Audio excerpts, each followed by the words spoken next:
जी अस्सलाम वालेकुम। यासीन आपके साथ हाजिर है मॉर्निंग ब्रीफिंग में आपके साथ। और आज है पीर का दिन, इस हफ्ते का पहला वर्किंग डे यानी 9 सितंबर आज है और इस महीने का दूसरा हफ्ता आज शुरू हुआ है। और हम ये हफ्ता इतवार यही चेक करते हैं कि इन 2 दिनों में क्या इम्पोर्टेंट न्यूज़ रही जिसका इम्पैक्ट मंडे मार्केट पे या जो इस पूरे हफ्ते की मार्केट रहेगी उस पर क्या इम्पैक्ट इसका आएगा। तो सबसे इम्पोर्टेंट, इससे पहले मैं आपसे, जैसे मैंने आपको मॉर्निंग प्रीव्यू में भी ये कहा था कि ये एक छोटा सा एक राब्ता आपके साथ रखने की कोशिश है कि जनाब पूरे हफ्ते में, पूरे दिन में या इस वीकली बेसिस पे या मंथली बेसिस पे क्या इंपॉर्टेंट न्यूज़ होती हैं और क्या मार्केट में चल रहा है जिसके बेसिस पे मार्केट जो है वो मूव कर सकती है। तो मैं ये चाहता हूं कि ये एक छोटी सी 5-10 मिनट की क्लिप होती है यूट्यूब, आप इसको सब व्यू तो आप लोग कर रहे हैं, ये मैं देख रहा हूं कि माशाल्लाह से काफी व्यूज बढ़ रहे हैं, लेकिन इसको आप लोग सब्सक्राइब नहीं कर रहे हैं। तो इसको सब्सक्राइब का एक बटन है जिसके साथ बेल का भी बटन होता है, वो अगर आप प्रेस कर देंगे तो मेरी जितनी भी लेटेस्ट जो अपलोड्स होती हैं रिगार्डिंग फाइनेंशियल मार्केट या पाकिस्तान और जो भी इंटरनेशनल मार्केट के हवाले से इंपॉर्टेंस जो न्यूज़ होती हैं वो आपको मिल जाया करेंगी। और एक इससे देखिए फायदा ये नहीं है कि मैं इससे कोई फायदा गेन करना चाह रहा हूं, इसमें फायदा आप ही लोगों का है कि इससे सिर्फ ये होगा कि एक छोटा सा आपको एक मैसेज चला जाएगा कि भाई आज ये इवेंट होने वाला है, ये डेटा आने वाला है, अमेरिका में क्या हुआ, इंग्लैंड में क्या हुआ। इससे थोड़ा सा आपको फायदा होगा। मेरी आपसे ये दरख्वास्त है कि आप अपने मोबाइल फोन पे जो यूट्यूब आपका चैनल है, यूट्यूब जो आपका सॉफ्टवेयर है उसके अंदर सब्सक्राइब का और जो बेल आइकन है उसको आप जरूर प्रेस करें। तो इसके लिए मैं आपका बड़ा ग्रेटफुल हूँगा, शुक्रगुजार हूँगा। अच्छा, हम चलते हैं थोड़ा सा मार्केट की तरफ। अच्छा, मार्केट में आज पहला दिन है, यानी मंडे का, इस हफ्ते का पहला वर्किंग डे है। और सैटरडे संडे में यही देखता रहा और काफ़ी जगहों पे मेरी मीटिंग्स भी रहीं और उसमें लोग यही कहते रहे कि जनाब अमेरिका और तालिबान की जो मीटिंग्स चल रही थी, जो एक पीस टॉक के हवाले से सिलसिला था, वो फेल हो गया, कैंसिल हो गया, कॉल्ड ऑफ करार दे दिया गया।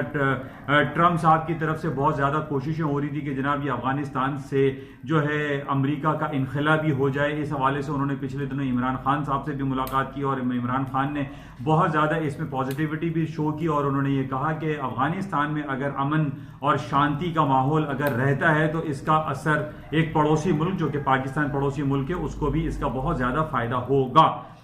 और इस पिछले काफी तकरीबन 2-3 महीनों से हम देख रहे हैं कि दोहा कतर में अमेरिका और तालिबान के दरमियान मुलाकात का सिलसिला जारी व सारी था। लेकिन कल अचानक हमें यह खबर मिली कि जनाब ट्रम्प साहब ने जो है इस मीटिंग को, जिसको ये बहुत ज्यादा इंपॉर्टेंस मीडिया दे रहा था क्योंकि ये मीटिंग जो कॉल की गई थी, ये कैंप डेविड, जो उनका एक बड़ा इंपॉर्टेंट तारीखी अहमियत रखता है, कैंप डेविड ऑफिस, वहां पे ये मीटिंग कॉल की गई थी। और ट्रम्प साहब ने कहा था कि ये मीटिंग तालिबान और अमेरिका के डेलीगेशंस के दरमियान कैंप डेविड में होगी और जिसको कवरेज बहुत ज्यादा दी जा रही थी। और ये बहरहाल ये एक सीक्रेट मीटिंग थी, लेकिन सीक्रेट उन तमाम सरबराहान मुमलिकत के दरमियान थी, यानी तालिबान के लीडरान और अमेरिकन लीडरशिप जो थी, जिसमें माइक पोम्पियो भी शामिल थे और जनाब ट्रम्प साहब जाहिर है वो लीड करते हैं इसको। लेकिन हम ये देख रहे हैं कि कल जो है ट्रम्प साहब ने इस मीटिंग को कॉल्ड ऑफ करार कह दिया और इसको खत्म कर दिया और ये कहा कि जनाब ये जो तालिबान के साथ हमारी मीटिंग और डेलीगेशंस की जो टॉक्स चल रही हैं ये फेलियर की तरफ है, इसका कोई खातिर खा रिजल्ट आने वाला नहीं है। और उसकी सबसे बेसिक वजह जो बताई जा रही है उसमें यह है, जो कि पिछले 15-20 दिनों से हम देख रहे हैं कि एक तरफ तो तालिबान और अमेरिका की यूएस ये टॉक्स चल रही हैं, पीस टॉक्स चल रही हैं, और दूसरी तरफ तालिबान की तरफ से ये डिक्लेरेशन आ रही है कि जनाब कुंदुज में जो 30-40 लोगों की हलाकत हुई, जो बम ब्लास्ट हुआ, वो तालिबान ने कराया। इसी तरीके से पिछले हफ्ते हमने देखा कि काबुल में 12 लोग मार दिए गए, जिसमें नेटो अलाइज के फोर्सेस के थे, अमेरिकन फोर्सेस के थे, अमेरिकन सोल्जर्स उसमें शामिल थे। तो इसकी वजह से एक काफी बरहमी का इजहार ट्रम्प साहब ने किया और ये हकीकत है, ये फितरी अमल है कि एक तरफ तो आप टेबल टॉक कर रहे हैं, आप डेलीगेशंस की मीटिंग चल रही है तालिबान की और यूएस की, और दूसरी तरफ तालिबान वाले ही जो है वहां पर अटैक कर रहे हैं कुंदुज में और काबुल में, और तकरीबन 50-60 लोग वहां पे कत्लेआम कर दिए जाते हैं। तो ये आई डोंट फील कि इसमें कोई गलत हुआ हो और ट्रम्प साहब ने जो इसको कॉल ऑफ करार दिया गया है, यानी इसको मनसूख कर दिया गया है, इस मीटिंग को कैंसिल कर दिया है और नाकाम इसको करार दिया है कि जनाब इस मीटिंग का कोई रिजल्ट आने वाला नहीं है, कोई प्रोडक्टिव रिजल्ट इससे मिलेगा नहीं। एक तरफ तो ये मीटिंगें हो रही हैं और दूसरी तरफ पीछे से अटैक्स हो रही हैं, जिसमें जो जाहिर है एक गुस्से का आलम तो इंसान के अंदर आएगा। तो बहरहाल कल 2 दिन से हम ये मीडिया में खबर देख रहे हैं कि अमेरिका और तालिबान के दरमियान जो मुलाकात का सिलसिला जारी था वो खत्म हो गया है, जो कि बहुत ज्यादा नेगेटिव है।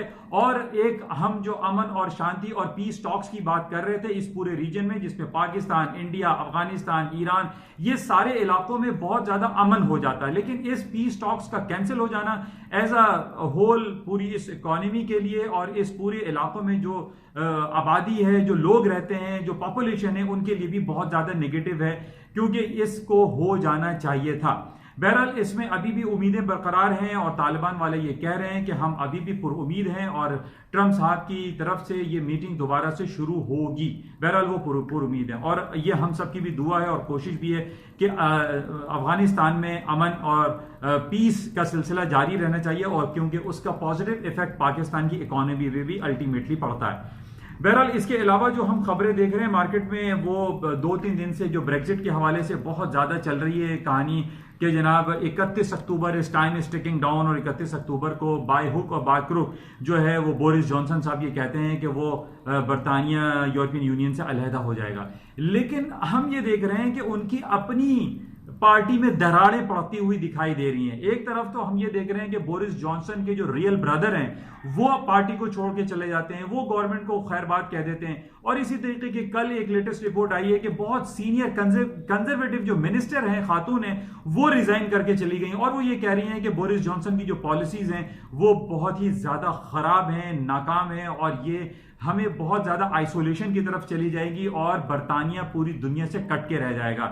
और वो ये भी कहते हैं, जो वहां के लेबर पार्टी के जो लीडर हैं मिस्टर जेरेमी कॉर्बिन, वो ये कहते हैं कि at the mercy of Trump के ऊपर हम लोग नहीं जी सकते। अगर ट्रंप साहब हमारा साथ दे रहे हैं ब्रेक्जिट के हवाले से तो दिस इज नॉट फेयर और दिस इज नॉट गुड, क्योंकि as a economy, as a national, as a citizen, as a senior citizen के तौर पे वो ज्यादा बेहतर तौर पे समझते हैं कि बरतानिया अगर यूरोपियन यूनियन से अलहदा हो गया तो इसका क्या खमियाजा भुगतना पड़ेगा, ये लोग वो खुद जानते हैं। तो इसीलिए पिछले काफी दिनों से हम ये देख रहे हैं कि जब थेरेसा मे वहां रिजाइन कर गई और बोरिस जॉनसन साहब ने कहा कि मैं हूं किंग कॉन्ग और मैं जो जनाब बरतानिया को यूरोपियन यूनियन से अलहदा कराने की भरपूर कोशिश करूंगा, लेकिन हम पिछले एक हफ्ते से ये देख रहे हैं कि बोरिस जॉनसन साहब यक के बाद दीगर अपने जितने भी बिल पेश कर रहे हैं गवर्नमेंट की तरफ से, कंजर्वेटिव पार्टी की तरफ से, उसमें वो नाकाम होते चले जा रहे हैं। और हम ये देख रहे हैं कि उनकी अपनी जो जमात है, उनकी अपनी जो पार्टी है कंजर्वेटिव पार्टी, उनके अपने लोग उनको छोड़ते चले जा रहे हैं। तो इसलिए मैं ये समझता हूं कि ये बहुत ज्यादा एक नेगेटिव हो रहा है। और एक किताब में इस हवाले से पढ़ रहा था, मैं आपको ये दिखाना चाहता हूं, ऑल आउट वॉर। ये ब्रेक्जिट के हवाले से बड़ी इंपॉर्टेंट किताब है, इसको आप देखिएगा, जिसमें ये सारी बातें बताई गई हैं कि ये ब्रेक्जिट क्यों चाहते हैं, क्यों कर होना चाहिए। जैसे कि मैंने आपसे पहले भी ये कहा था कि बरतानिया का सबसे बड़ा जो बुनियादी मसला है, वो लोग ये कहते हैं कि हम 350 मिलियन पाउंड ऑफ स्टर्लिंग जो है हफ्तावार ब्रसेल्स के अकाउंट में डालते हैं, लेकिन रिटर्न में उनको वो फैसिलिटी, वो मेडिकेशन, वो एजुकेशन, वो ट्रांसपोर्टेशन, वो कम्युनिकेशन नहीं मिलती जो एक दूसरे मुल्कों को मिल रही है। यानी जो पैसा वो खर्च कर रहे हैं बरतानिया वाले, उसका रिटर्न उनको नहीं मिलता। इसका मैंने आपको एग्जांपल पाकिस्तान के हवाले से भी दी थी, जो सूबे सिंध और खास तौर पर हमारा कराची जो एनएफसी अवार्ड के हवाले से हम लोग बहुत ज्यादा परेशान हैं। कराची बारिश और बकरा ईद के बाद जो गंदगी का समा पेश कर रहा है वो किसी की नजरों से ओझल नहीं। तो बहरहाल यही सिलसिला हमारे साथ भी है और यही सिलसिला कुछ हमें बरतानिया में भी दिखाई देता है, जो पाकिस्तान और सिंध में एनएफसी अवार्ड का सिलसिला है, और ये बरतानिया का ब्रसेल्स के साथ ये एक 36 का आंकड़ा है कि जनाब हम पैसे दे रहे हैं और हमें रिटर्न में कुछ मिलता नहीं है। तो बहरहाल ये सिलसिला है जिसकी वजह से आज हम ये देख रहे हैं कि मार्केट में कोई खास बड़ी हलचल, बहुत ज्यादा मूव नहीं है। उसकी मूव ना होने की मैं आपको वजह ये बताऊं, जैसे हम तालिबान और यूएस की मार्केट जो टॉक्स की फेलियर की बात कर रहे हैं, और इस पे गोल्ड की मार्केट, मैंने अपने प्रीव्यू में आपसे ये कहा था कि गोल्ड की मार्केट हायर साइड पे चले जाएंगी और स्टॉक्स मार्केट के लिए भी कोई इतना अच्छा नहीं है। तो बहरहाल मार्केट आज हम सुबह से ही देख रहे हैं थोड़ा सा रिलक्टेंट है, मार्केट में कोई खास बड़ी मूव नहीं है। उसकी मूव ना होने की एक वजह हम ये कह सकते हैं कि अरब कंट्री में या पाकिस्तान, इंडिया में थोड़ी सी मार्केट बंद जैसी चल रही है, मार्केट में वॉल्यूम थोड़ा सा कम होता है। आज वाक़या करबला है, इस्लामी तारीख में इसकी बड़ी अहमियत है और बहुत ही गमनाक एक वाक़या करबला हुआ था आज से तकरीबन 1450-1500 साल पहले, जब इमाम हुसैन जो है उनकी शहादत हुई थी। तो इस वजह से आज हम ये कह सकते हैं कि मार्केट में थोड़ा सा सुबह से कोई खास बड़ी मार्केट में मूव नहीं है। अच्छा, इसके अलावा मैं आपसे ये कह रहा था कि जो तालिबान अमेरिका की जो टॉक्स फेलियर की तरफ गई हैं, लोगों के जहनों में ये बहुत ज़्यादा था कि गोल्ड की कीमतों में खातिर खा इजाफा होगा, लेकिन सुबह से मार्केट में कोई खास मूव नहीं है। लेकिन अभी भी जैसे मैंने पिछले हफ्ते भी आपसे ये कहा था कि 1490 is a very important crucial supporting level है। इसके नीचे मार्केट जाएगी तो मैं कहूँगा कि गोल्ड की मार्केटें डाउन हो सकती हैं, अदरवाइज गोल्ड की मार्केटें डाउन नहीं है। और अभी भी हम तकरीबन देख रहे हैं 1520 1515 पे मार्केट इस वक्त चल रही है। मार्केट हायर साइड पे लगती फील होता है। अच्छा, बहुत ड्रेस्टिकली हायर साइड पे मार्केट तेजी से ऊपर की तरफ नहीं गई ये टॉक्स के फेलियर की वजह से। उसकी वजह देखिए, मैं आपको ये बताऊं, अगर ये टॉक्स की फेलियर जो है ये अरब कंट्री के किसी मुल्क के साथ होती तो गोल्ड की कीमतों में बहुत ज्यादा इजाफा होता, क्योंकि गोल्ड का और अरब कंट्री के साथ बहुत ज्यादा एक ताल्लुक है। लेकिन तालिबान का या अफगानिस्तान के हवाले से गोल्ड की मार्केट में डायरेक्टली इफेक्ट तो नहीं पड़ेगा कि गोल्ड बहुत ऊपर चला जाएगा फौरन, लेकिन इसका धीरे धीरे जो इफेक्ट है वो हायर साइड पे जाएगा। और इसके साथ जो टेक्निकल ग्राउंड, मैंने आपसे पहले भी कहा था कि अगर 1490 नहीं टूटता तो market will go up. I don't feel कि मार्केट जो है वो ड्रास्टिकली कोई बहुत ज्यादा डाउन साइड पे गोल्ड की चली जाएगी। अच्छा, इसके साथ ही हम जो डिफरेंट खबरें देख रहे हैं, एक खबरें ये यूएस, जहां हम फिर वही बात, एक तरफ मैं इसको रिलेट करूंगा जैसे अमेरिका और तालिबान की मीटिंग हो रही है और वहां पर तालिबान मीटिंग कर रहे हैं, वहां पता चल रहा है कि तालिबान जो है अटैक पे अटैक कर रहे हैं और मॉब बमबारी कर रहे हैं। तो ट्रंप साहब ने इसको कॉल ऑफ कर दिया, मनसूख कर दिया। यही सिलसिला, मैं आपको ज्यादा वो नहीं करूंगा कि यहां एक तरफ अमेरिका और चाइना की टेबल टॉक्स हो रही हैं, ट्रेड टॉक्स हो रही है, दूसरी तरफ अमेरिका के सदर साहब ट्वीट करके ये कहते हैं कि मैं $300 बिलियन के टैक्सेस लगा रहा हूं, मैं $110 बिलियन की इंपोर्ट पे टैक्सेस लगा रहा हूं। What is this? मतलब एक तरफ तो आप अमेरिका ने मुरूद इल्जाम ठहरा दिया तालिबान को कि जनाब हम यहां टॉक्स कर रहे हैं और आप पीछे से बमबारी कर रहे हैं। तो अमेरिका क्या कर रहा है? अमेरिका भी तो यही कर रहा है। यानी एक तरफ तो अमेरिका और चाइना की तालिबान के जो टेबल टॉक्स हो रही हैं, ट्रेड टॉक्स हो रही हैं, वहां पीछे से ट्रंप साहब कहते हैं कि मैं इतने बिलियंस ऑफ डॉलर के टैक्सेस की इंपोर्ट्स पे टैक्सेस लगा रहा हूं। तो देखिए, ये दोहरा मेयार है। जिस तरीके से तालिबान का दोहरा मेयार है, मैं इसी तरीके से कहूंगा कि अमेरिका का भी दोहरा मेयार है। तो इस चीज को हमें इंप्रूव करना है। हमें क्या करना है? मतलब तालिबान को भी इंप्रूव करना है, अमेरिका को भी इंप्रूव करना है कि अगर आप वाकई में किसी टॉक्स में सीरियस हैं तो वो सीरियसनेस आपको दिखाई नहीं देती, ना तालिबान की तरफ से दिखाई दे रही है, ना अमेरिका की और चाइना की मीटिंग के दरमियान दिखाई दे रही है। बिल्कुल इसी तरीके से साल हर साल पाकिस्तान और न्यू दिल्ली, यानी इस्लामाबाद और न्यू दिल्ली की कश्मीर के हवाले से मीटिंग्स हो रही हैं, इसमें भी कोई सीरियसनेस दिखाई नहीं देती। यहां पर अमेरिका, पाकिस्तान और इंडिया के दरमियान मुलाकातें होती हैं, टेबल टॉक्स होती हैं, पीछे से पता चलता है कि कश्मीर और लाइन ऑफ कंट्रोल में, जम्मू और कश्मीर में वहां पे अटैक्स होते हैं, वहां लोगों को पकड़ दकड़ होता है। तो this is not the way to, मतलब कि टॉक्स करने का क्या फायदा हुआ है? यानी आप एक तरफ टॉक्स करते हैं, पीछे से आप छुरा घोंप रहे हैं, तो दिस इज नॉट गुड। अच्छा, इसके अलावा हम ये देख रहे हैं, इसी से रिलेटेड मैं आपसे कि एक तरफ तो अमेरिका और चाइना जो है वो बातें कर रहे हैं। अब कल की ताजा तरीन खबर है कि अमेरिका ने एक चाइनीज प्रोफेसर पे जो है वो बैन लगा दिया। हुआवी के एक Chinese professor left eight Huawei के हवाले से एक चाइना के प्रोफेसर थे, उनके ऊपर बैन लगा दिया, उनके ऊपर पाबंदी लगा दी। जैसे पिछले दिनों जब कनाडा में सीएफओ गिरफ्तार हुई थी हुआवी को, तो अमेरिका ने कहा था कि ये हमें एक्स्ट्राडाइट किया करो और कनाडा से मांगा था कि इनको हमें दे दो।